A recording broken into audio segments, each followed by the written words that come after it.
नमस्ते। आज की ये वीडियो है, इसमें हम जानेंगे कि प्रोस्टेट ग्लैंड का इन्लार्जमेंट होना और कौन सी योग आसन है जिससे आप इसको फिक्स कर सकते हैं, ठीक कर सकते हैं। सबसे पहले हम समझते हैं कि प्रोस्टेट ग्लैंड होता क्या है। प्रोस्टेट ग्लैंड एक छोटा सा ग्लैंड जो आपके किडनी के नीचे, ब्लैडर के नीचे होता है, जो यूरिन पास करने में उसको हेल्प करता है। ये एस्ट्रोजन का बढ़ जाना, तब प्रोस्टेट ग्लैंड पे एक समस्या या फिर उसमें इन्फेक्शन आता है। नाउ लेट्स अंडरस्टैंड कि ये पुरुषों में ही क्यों होता है और एक सर्टन एज पे ही होता है। तो मोस्टली इट हैपन्स 40 के बाद या ओल्डर एज पे इसकी समस्या होती है। आपकी लाइफस्टाइल, आपकी एक्टिविटी इसमें इंपॉर्टेंट रोल प्ले करती है। BPH, बिनाइन प्रोस्टैटिक हाइपरप्लेशिया कहते हैं। इन चीज़ों का इफेक्ट होना, अगर आप सिम्टम्स की बात करें तो इसमें आपको यूरिनेट की अर्जेस होंगी, आपकी यूरिन पे जलन होगा, फ्रिक्वेंट यूरिन का अर्जेस होगा रात में। जब आप डॉक्टर के पास जाते हैं तो डॉक्टर या तो सर्जरी करेंगे या फिर आपको मेडिकेशन देंगे। लेकिन हम उसको योग के द्वारा कैसे ठीक कर सकते हैं, तो आज मैं वो कुछ आसन बताऊंगा जिसको अगर आप फॉलो करते हैं तो आपको प्रोस्टेट ग्लैंड में आपको बहुत बड़ी राहत मिलेगी। तो चलिए, सबसे पहला हमारा आसन है जिसे हम कहते हैं वज्रासन। तो वज्रासन में बैठने के लिए आपको सिंपली आप अपने नी पे आके इस तरह से आप बैठ सकते हैं, जैसा कि आप देख पाएंगे जी। ये आपकी वज्रासन की पोजीशन है। जिनको भी अगर इस पोजीशन पे बैठने में प्रॉब्लम हो रही है वो क्या कर सकते हैं, एक तकिया ले सकते हैं। तकियों को आप अपने नी के नीचे इस तरह से लीजिए और फिर एक तकियों को दूसरे हिप के नीचे इस तरह से और बैठिए। जब इस स्थिति में आप बैठेंगे तो आपको बहुत ही ज़्यादा कंफर्ट होगा। जिनको भी नी पे कोई प्रॉब्लम है वो इस स्थिति में बैठ सकते हैं। देखिए, योग एक इलाज है, ये एक अल्टरनेट पद्धति है, ये आपको पूरी तरह से राहत मिलेगा। अगर आप इस योग को करते हैं तो आप पाएंगे कि आपके शरीर में बहुत सारी जो चीज़ें हैं, हार्मोनल इम्बैलेंस की चीज़ें हैं, वो ठीक होंगी। अब आपको यहाँ पे बैठे रहना है कुछ देर तक।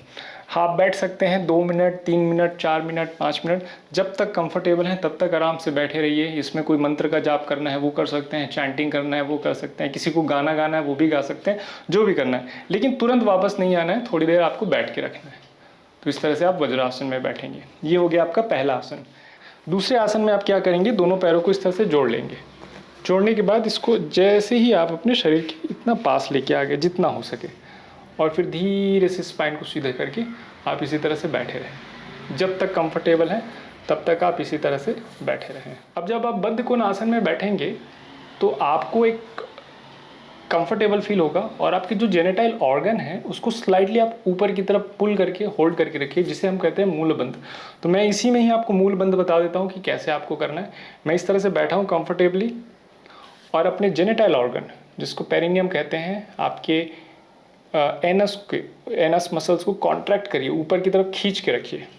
मैंने इस संबंधित एक वीडियो भी बनाया हुआ है, मूलबंध। आप वीडियो को मैं इस लिंक में भी दे दूंगा और उसको भी देखिए तो आपको ज़्यादा अच्छे से पता चलेगा कि वो कौन सी मूलबंध, जिसे डॉक्टर कीगल एक्सरसाइज भी कहते हैं, तो वो प्रोस्टेट ग्लैंड के लिए बहुत ही अच्छा होता है। नहीं और सीधा हो और चल सकते हैं, किन्हीं को नीचे जाना है वो नीचे भी जा सकते हैं, जो भी आपको जैसा भी कंफर्टेबल है। बट इस स्थिति में थोड़ी देर बैठे रहें, तब आपको पता चलेगा कि कैसे वो आसन काम करता है। फिर धीरे से वापस आ जाए। सेतुबंध आसन में क्या करेंगे, हम इस तरह कमर से लेट जाएंगे और फिर धीरे से हिप को उठा के रखा। जितना कंफर्टेबल है उतना ही करें। हो सकता है आपको ज़्यादा कंफर्टेबल हो तो आप ऊपर और उठा सकते हैं। अगर किसी को लगता है कि वो उठा नहीं पाते हैं तो वो एक तकिए का या ब्लॉक का सहारा ले सकते हैं। तो जैसे कि मैं ब्लॉक को ये नीचे रख दिया और मैं यहाँ पे कमर के नीचे रखते हुए कुछ देर तक अपने हिप को होल्ड करके रखूँगा। देखिए, मेडिकल साइंस का एक अपनी अलग छवि है मेडिसिन का, लेकिन जब हम योग की बात करते हैं तो योग कैसे आपके शरीर पे वो सारी बीमारियों को दूर करता है, हार्मोन में बैलेंस लेके आता है। चाहे वो प्रोस्टेट ग्लैंड की बात हो, चाहे वो UTI से संबंधित किसी भी बीमारियों की बात हो, वो उसका पूरा इलाज है। तो आप लाइफस्टाइल को अपनाएं, आसन को अच्छे से करें। जैसा आप देख सकते हैं मैं सेतुबंध आसन में अभी हूँ, ऐसा नहीं है कि तुरंत वापस आ जाना है। तो सेतुबंध आसन में थोड़ी देर रहें, ब्रिज पोज में रहें, तब आपको इसका पूरा लाभ मिलेगा, पूरा फायदा होगा। अब यहाँ ब्रिज पोज में रहते रहते जो मैंने आपको मूलबंध बताया, जिसे हम कहते हैं कीगल एक्सरसाइज, सो आप अपने एनस को, पेरिनियम को थोड़ा अंदर सक करके होल्ड करके रखें। देखिए, फिर धीरे से नीचे।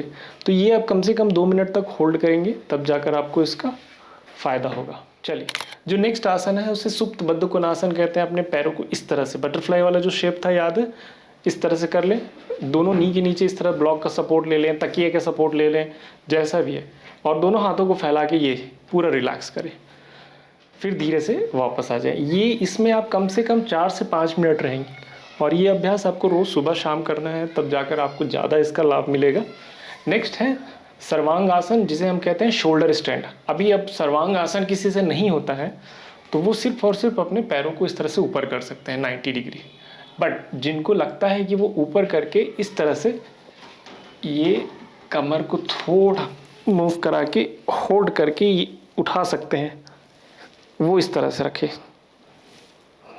आप देख सकते हैं, इसको शोल्डर स्टैंड कहते हैं। लेकिन ये अगर किसी से नहीं होता है, कोई बात नहीं, आप धीरे से कमर को नीचे रखिए,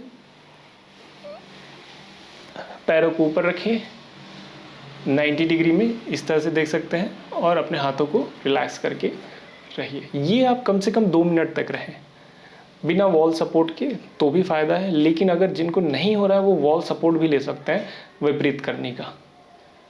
यहाँ पे रहिए आप। अब मैं अगर 2 मिनट रहूँगा तो फिर ज़्यादा ही लंबा वीडियो बन जाएगा, तो मैं चाहूँगा कि आप अपने से प्रैक्टिस करें और 2 मिनट होल्ड करके रखें, तो ताकि मैं आपको जल्दी से नेक्स्ट आसन बता सकूं और उसको आप फॉलो करें। नेक्स्ट आसन धनुरासन है।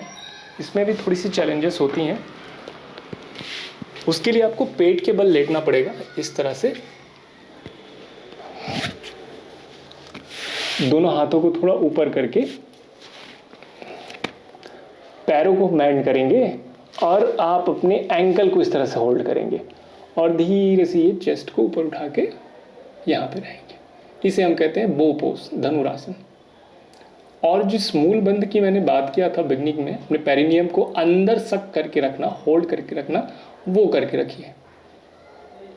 ये आसन कम से कम आप 30 सेकंड 40 सेकंड होल्ड करके रखिए। जितना हो इतना भी चलेगा, और हो जितना जैसा आपका बॉडी है, जैसा कंफर्ट है, उस हिसाब से करेंगे, आपको ज़्यादा फायदा मिलेगा। चलिए, तो ये सारे आसन जो मैंने आपको बताए हैं, उसको अगर आप फॉलो करेंगे तो आपके प्रोस्टेट ग्लैंड में जो इन्लार्जमेंट की समस्या है उसको आपको राहत मिलेगा।